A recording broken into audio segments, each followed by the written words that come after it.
गुरु दर्शन पावो बन जाही बिगड़े काम। गुरु दर्शन पावोगा बन जाही बिगड़े काम। चलाओ दीदी चलोगा भैया, चलोगा भैया चलो रे संगी।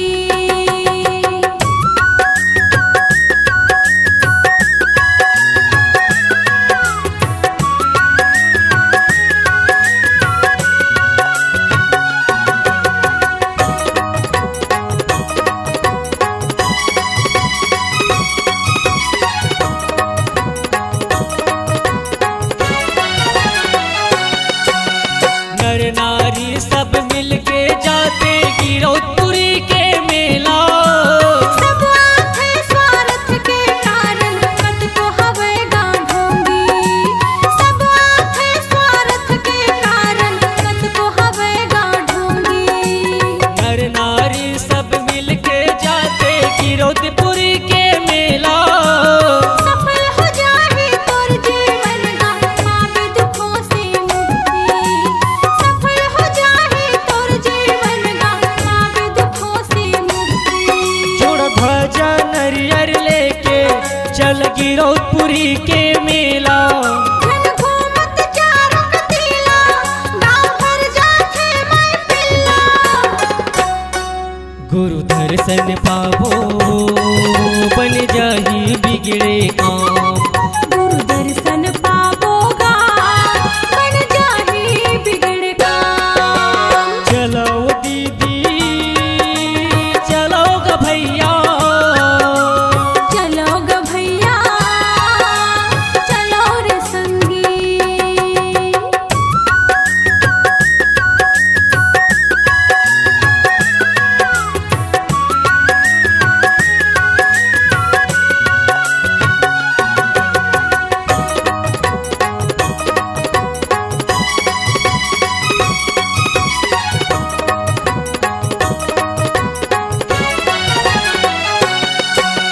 जोग नदी माँ डुबकी लगा के छाता पहाड़िया जाबो।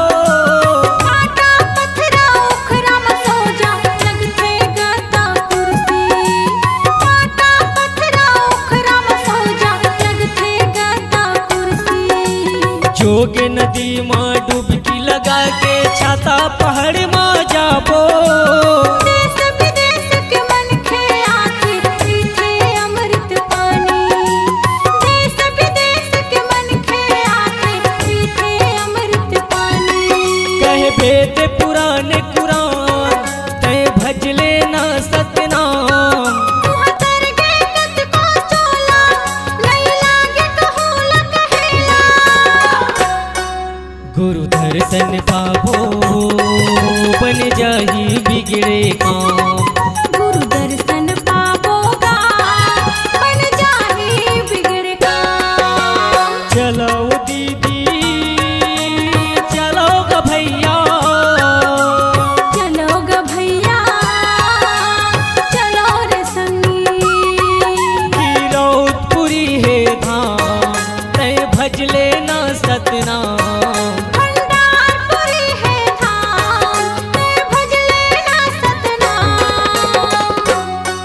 गुरु दर्शन पावो बन जाही बिगड़े काम। गुरु दर्शन पावोगा बन जाही बिगड़े काम। गुरु दर्शन पावो बन जाही बिगड़े काम। गुरु दर्शन पावोगा बन जाही बिगड़े काम। दोस्तों, छत्तीसगढ़ अब आपकी आवाज में झूमेगा।